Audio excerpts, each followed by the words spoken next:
पिता पुत्र पवित्र आत्मा के नाम पर आमीन। आप सबों को जय यीशु।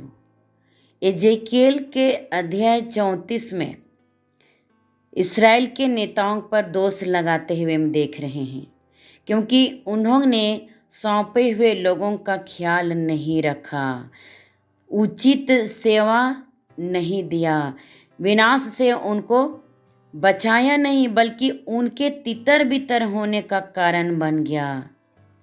विनाश की ओर जाने के पीछे इसराइल के नेताओं का हाथ रहा। प्रभु इस अध्याय में इसराइल के लिए सुपरिचित रूपक इस्तेमाल करते हैं, वो है चरवाहे और ये झुंड का ये रूपक है। चुने हुए सारे लोगों को, सारे अधिकारियों को, नेताओं को चरवाहा कहा गया है। और लोग जो हैं नेताओं को सौंपे हुए लोग, अधिकारियों के हाथों में सौंपे हुए लोगों को भेड़ कहा गया है। और हम देखते हैं यहाँ पर प्रभु इन चरवाहों पर दोष लगाते हुए कह रहे हैं, ये लोग, हालेलुया, ये लोग 5 कार्य किया और 5 कार्य नहीं किया। हालेलुया, 5 कार्य किया, उनमें से ये क्या है? वो कहता है वचन 3 में, तुम भेड़ों का दूध पीते हो, ऊन पहनते हो, मोटे पशुओं का वध करते हो और भेड़ों के साथ निर्दय और कठोर व्यवहार करते हो और भेड़ों की नहीं अपनी देखभाल करते हो। हालेलुया। नेताओं को प्रभु कह रहा है एजेकियल के माध्यम से, 5 कार्य तुम करते हो और 5 कार्य तुम नहीं करते हो, उसके लिए भी प्रभु दोष लगा रहे हैं। वो क्या है?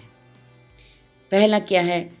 भेड़ों की देखभाल नहीं करते हो 4 में।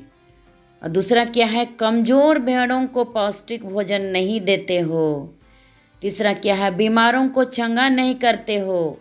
इस तरह चंगाई के लिए तुम कोशिश नहीं करते हो। आगे हम देखते हैं, भूली भटकी हुई भेड़ों को लौटाते नहीं हो। जो खो गई है या भटकी हुई है उसका पता लगाकर वापस ले आने के लिए मेहनत नहीं करते हो। हालेलुया। और फिर क्या है? बनैले पशुओं के शिकार बनने से अपने को तुम बचाते नहीं हो, उनको बचाते नहीं हो। बनैले पशुओं के शिकार के हाथों से बचाते नहीं हो, बचाने के लिए मेहनत नहीं करते हो। इस तरह 5 कार्य जो कर रहे हैं पाप है। 5 कार्य में उपेक्षित हैं ये लोग, 5 कार्य में ये लोग नहीं कर रहे हैं, नेता अधिकारी लोग। इन बातों को लेकर प्रभु दोषारोपण के रूप में उनको दोष लगा रहे हैं। देखिए, 5 कार्य अच्छा कार्य है और 5 कार्य वो लोग नहीं कर रहे हैं। 10 कार्यों की बात यहाँ पर हम लोग देख रहे हैं। और प्रभु कह रहे हैं कि पाप के कारण ही झुंड तितर बितर होता है, पाप के कारण ही झुंड तितर बितर होगा। मतलब एक जगह में फैल गया, लोग अपने देशों में निर्वासन में चले गए, वे जो वहाँ पर फैल गए, इस्राएली लोग उस देश में फैल गए। मतलब उनके पीछे नहीं गए अधिकारी लोग। इसराइलियों के अधिकारियों का हाथ है इनके भटक जाने के ऊपर, उनका पाप है। उन्होंने समय पर जो कार्य प्रभु उनको करने के लिए उनको सौंपा था नहीं किया, समय पर भोजन उन्हें नहीं दिया, उनके लिए सही फैसला नहीं किया, बल्कि वे अपनी स्वार्थ की सेवा की। इसलिए लोगों के ऊपर विपत्ति आई। इसलिए प्रभु उनको दंड की घोषणा कर रहे हैं, लेकिन साथ साथ एक बहुत सुंदर वादा भी कर रहे हैं मेरे भाई मेरी बहन। वो वादा क्या है? कहता है, मैं अब उन्हें, मेरे लोगों को अधिकारियों के हाथ से, चरवाहों के हाथ से छुड़ाऊंगा। अधिकारियों के हाथ से छुड़ाऊंगा। मैं स्वयं चरवाहा बनूंगा। कितना सुंदर। नए विधान की ओर दरवाजा खोलने वाली एक सुंदर अध्याय है यहाँ पर। हालेलुया। इस अध्याय को पढ़ने से हमको पता लगता है मेरे भाई मेरी बहन कि यूहन्ना के सुसमाचार के अध्याय 10 हम पढ़ रहे हैं, जहाँ पर भले चरवाहे के बारे में बताया गया है। प्रभु यहाँ पर कह रहे हैं, मैं स्वयं अपनी भेड़ें चराऊंगा। जहाँ मेरी भेड़ें खो गई है मैं स्वयं खोजने जाऊंगा। वचन संख्या 22 में, जहाँ कहीं वे तितर बितर हो गई है ना, जहाँ जहाँ कहीं वे तितर बितर हो गई है, मैं उन्हें छुड़ा लाऊंगा। मैं उन्हें अच्छे चरवाहा बनूंगा। मैं उनका अच्छा चरवाहा बनूंगा और उन्हें विश्राम करने के जगह दिखाऊंगा। वचन 15, जो भेड़ें खो गई है मैं उन्हें खोज निकालूंगा। जो भटक गई है मैं उन्हें लौटा लाऊंगा।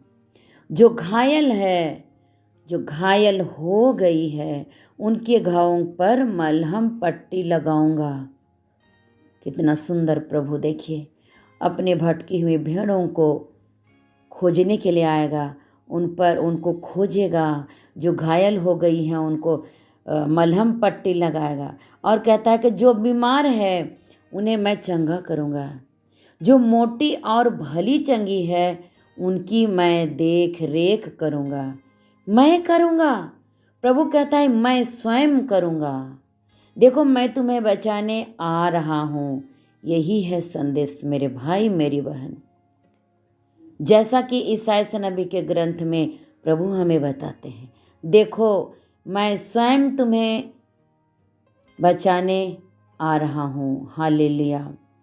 आगे प्रभु कहते हैं 23वां वचन में, मैं उनके लिए एक चरवाहे अपने सेवक दाऊद को नियुक्त करूँगा। वह उनको चराएगा और उनका चरवाहा होगा। मैं प्रभु उनका ईश्वर होऊंगा।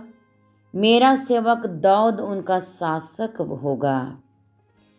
यह मैं प्रभु ने कहा है। हालेलुया। ये प्रभु स्वयं बोल रहे हैं कि मैं ये करूँगा, मैं वो करूँगा। यहाँ पर प्रभु कह रहे हैं दाऊद को नियुक्त करूँगा। इसका मतलब क्या है? दाऊद के जैसा एक चरवाहा को नियुक्त करूँगा। मसीह के बारे में है यहाँ पर।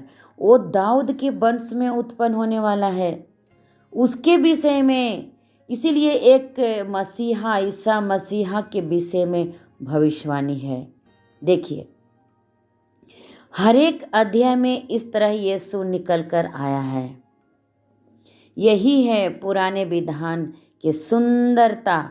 इसमें है कि यीशु छिपे हुए हैं पुराने विधान में, हर एक पन्ने में।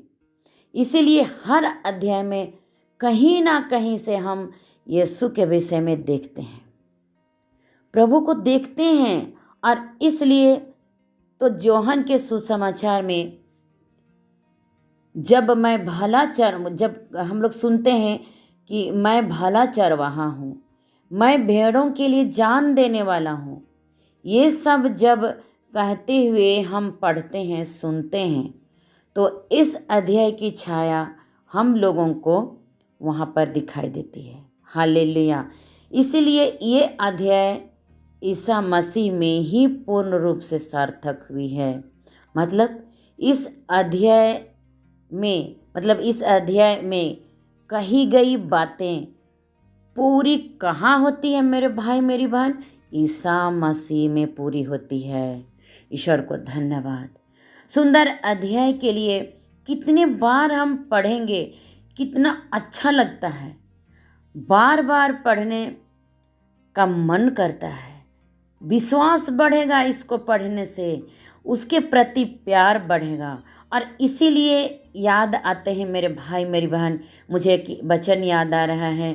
प्रभु ने पेतरुस से कहा, यूहन्ना के पुत्र सिमियोन, क्या तुम मुझे प्यार करते हो? तो 2 बार बोला, क्या 3 बार? क्या तुम मुझे प्यार करते हो? क्या तुम मुझे प्यार करते हो? तो इन भेड़ों को चराने के लिए प्रभु पेतरुस को एक अधिकारी के रूप में चुन रहा है। तुम मुझे प्यार करते हो तो इन भेड़ों को चराना। चरवाहा नियुक्त कर रहा है पेतरुस को। इसलिए चरवाहा को कुछ चाहिए मेरे भाई मेरी बहन। तो क्या चाहिए? प्रभु के प्रति प्यार। प्रभु के प्रति प्यार नहीं है, झुंड को प्यार नहीं करेगा।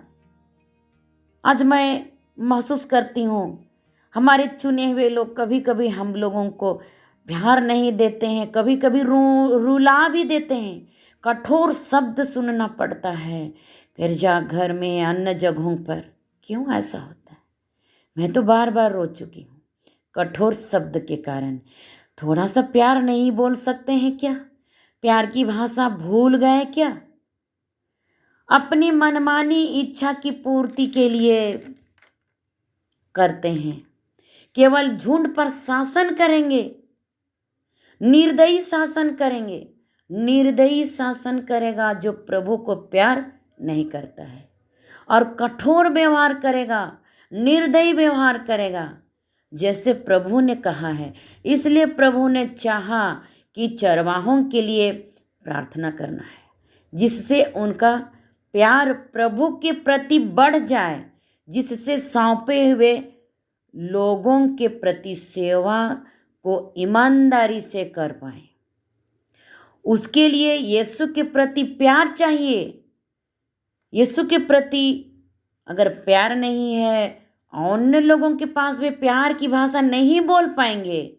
सच्चा गडरिया जो है, उस गडरिये से प्यार करने वाले केवल उसकी सेवा को धरती पर रहते समय कर पाएंगे। सच्चा प्यार करेंगे जब प्रभु को, तो ही उनके गडरिये को प्यार कर पाएंगे। यदि प्रभु को सच्चा प्यार करेंगे तो ही इस धरती पर रहते समय भेड़ों को, उनके लोगों को, उनके लिए सौंपे हुए लोगों को प्यार दे पाएंगे। ईश्वर को धन्यवाद। जय यीशु। हालेलुया।